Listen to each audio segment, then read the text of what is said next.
बच्चों, पिछली कक्षा में हमने पढ़ा था रेफ र के बारे में। ठीक है, आज हम पढ़ेंगे पदेन र के बारे में। ठीक है, पदेन र के रूप है ये वाले, दो रूप है, नाम सेम है। ठीक है, जो पदेन र है वो हमेशा होता है पूरा, रेफ र क्या था, आधा। कुछ उदाहरण मैं आपको बताऊंगी जिसके द्वारा आपको पता लगेगा कि ये वाला पदेन र और ये वाला पदेन र कहाँ पर प्रयोग होता है। सबसे पहले एग्जाम्पल लेंगे हम क्रम। जब हम क्रम शब्द बोल रहे हैं, बोल के देखो, क्रम क्रम। यहाँ पर कौन सी आवाज ज्यादा आई और कौन सी कम आई? क्रम क्रम। क की साउंड थोड़ी आई और र की साउंड कैसे आई? ज्यादा आई। जैसे हम बोले क्रम, र की आवाज आई, जैसे गाड़ी चल रही है, मतलब जब र की आवाज आए ना तो मतलब वहां पर र जो है वो पूरा है। तो यहाँ पर जो ये पैरों में पड़ा हुआ पदेन र है ना, ये पूरा है, लेकिन जिसके पाँव में पड़ा हुआ है, किसके पाँव में पड़ा हुआ है? क यहाँ पर आधा। ठीक है, क्योंकि क को र के साथ आधा नहीं लिखा जा सकता था, इसलिए क को पूरा करके उसके पाँव में हमने पदेन र डाला, लेकिन ये पदेन र है पूरा। जैसे हमने बताया था कि जो रेफ र है वो नटखट होता है, लेकिन जो पदेन र है वो बहुत डाउन टू अर्थ है, बड़ा ही विनम्र है। तो ये क्या है, बेचारा क जब आधा हो गया ना, इसने उसको सहारा दे दिया कि ये कहीं गिर ना जाए। ठीक है, मैं समझाने के लिए आपको बस बता रही हूँ।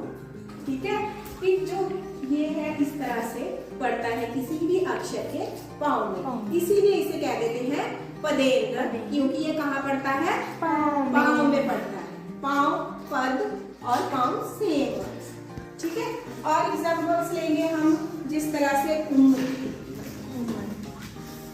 ठीक है, यहाँ पर भी कौन सा र पड़ा है म के पाँव में? कौन सा र है ये वाला? पदेन र। ठीक है, इसी तरह से हो गया ब्रश। ब्रश, ये भी कौन सा है? पदेन र।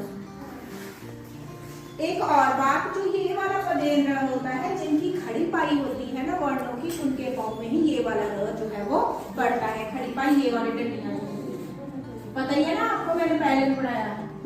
जिनको ये वाली खड़ी पाई होती है वर्णों को, उनके पाँव में इस तरह का पदेन र पड़ता है, और जिनकी नहीं होती उनके पाँव में ये वाला पड़ता है।